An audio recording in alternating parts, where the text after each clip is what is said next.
राधे श्याम बहुत सुना, एकदम लगे राधे राधे राधे श्याम खूब लोग गाते हैं, लेकिन समझ में नहीं आता है कि ठीक है गाना बढ़िया चाहिए, बढ़िया है, खूब गाओ राधे राधे, लेकिन राधा रानी के साथ तो विवाह भया नहीं भगवान का, तो फिर राधे राधे क्यों गाया जाता है? ये प्रश्न उठा किसी के भाव में। तो वैसे तो ब्रह्म वैवर्त पुराण में भगवान का भांजीरे बनी विवाह होने का लेख आया, श्रीमद् भागवत में नहीं है, परंतु ब्रह्म वैवर्त पुराण में लेख आया कि भांडीर वन में सरकार ने श्री राधा रानी के साथ में ब्रह्मा जी के मध्य के अंतर्गत राधा रानी के साथ विवाह किया। और अगर भाव की बात पूछो मेरी बुद्धि से, तो मेरी बुद्धि कहती है कि शादी तो दो लोगों में होती है, पति पत्नी हो, एक स्त्री हो एक पुरुष हो, तभी शादी होती है। राधा और श्याम दो हैं ही नहीं, तत्तः दोनों एक ही हैं, तो फिर विवाह का कोई प्रश्न ही नहीं उठता। राधा एक है और श्याम एक है, तो फिर महाराज राधे राधे गाने की क्या आवश्यकता है?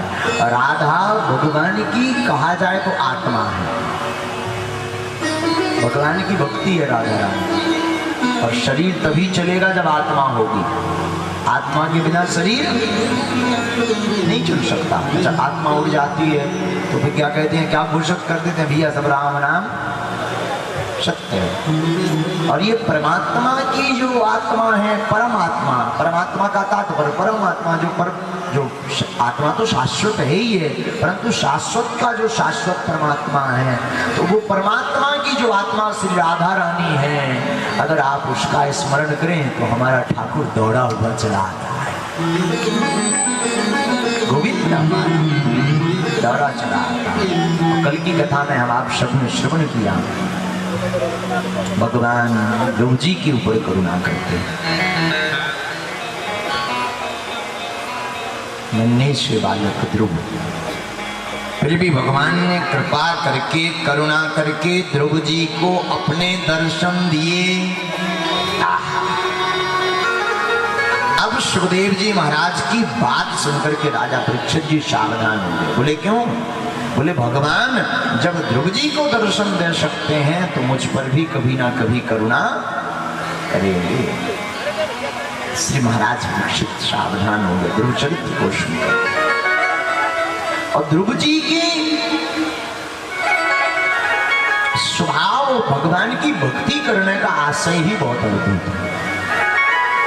और कल की कथा में जब हमने ध्रुव चरित्र को श्रवण किया तो उससे यह सिद्ध हो गया कि भगवान कृपा करते हैं, न अवस्था से न व्यवस्था से, भगवान तो कृपा करते हैं तो भाव को देख करके। जब ध्रुव जी के ऊपर करुणा हो सकती, जिनकी कोई अवस्था नहीं ना कोई व्यवस्था, तो क्या हम आप पर ठाकुर कृपा नहीं करेगा? बोले बिल्कुल करेगा। तो क्यों नहीं हो रही महाराज? बोले इसलिए नहीं हो रही कि हम भजते तो हैं परंतु माया को नहीं छोड़ पाते। तय में तोड़ तोड़ में माया, इसके चक्कर में इतने खतरनाक बंधे हुए हैं। वो वही कहावत है, बहुत जगहों पर हमने ये कथा बताई भी है। एक बार एक मथुरा वृंदावन से दो भंगेड़ी, ब्रजवासी सब भांग खाते हैं खूब, चकाचक बोला, क्या सटकाएंगे भांग का गोला। तो दोनों ब्रजवासियों ने सकाचक भांग का गोला सटकाया खूब शाम के समय। बोले चलो भैया दिल्ली घूमा में। बोले चलो। बोले एक बात बताओ, ट्रेन से चलना है कि बसों से चलना है? अरे बोले ठाकुर की कृपा, क्या बस से जाना क्या ट्रेन से जाना। एक काम करते, जमुना जी कहाँ से निकली? बोले वे भी दिल्ली से निकली। बोले एक काम करते, चलो अपन नाव से चलते हैं इस बार। खूब ट्रेन पर उपस्थित गए, इस बार नाव से चलते हैं। अब दोनों लोगों का प्लान बना और तैयारी हुई नाव से चलने की। और फिर भैया क्या, नाव पे शाम को एक और सटकाया भांग का गोला। बोले रास्ते में कहीं मिलना नहीं है, कहीं पीसने की व्यवस्था नहीं, और सटकाओ भांग का गोला, और दबा के चकाचक खाया। ब्रजवासी ठहरे तो ब्रजवासी, अब उन्होंने बढ़िया राधे राधे राधे राधे बोल करके बांके बिहारी लाल की जय बोल के नाव में बैठ गए, पांव पड़ के, हे नाव माता चलो दिल्ली घूमना है। और जमुना जी को प्रणाम किया और पूरी रात नाव चलाई, पूरी रात नाव चलाई। बोले सुबह जहाँ पहुंचेंगे वहीं से बस पकड़ लेंगे, और अगर आगे निकल जाएंगे तो पीछे आ जाएंगे।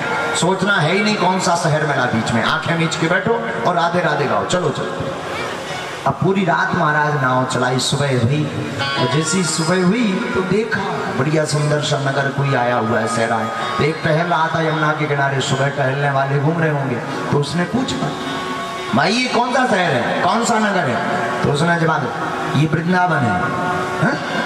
बोले क्या है? बोले वृंदावन। तो अब दूसरे से चर्चा, बोले चले कहाँ से? बोले वृंदावन से। अब बोले आए कहाँ? बोले रात भर में वृंदावन के यमुना जी गोले हैं क्या? हा?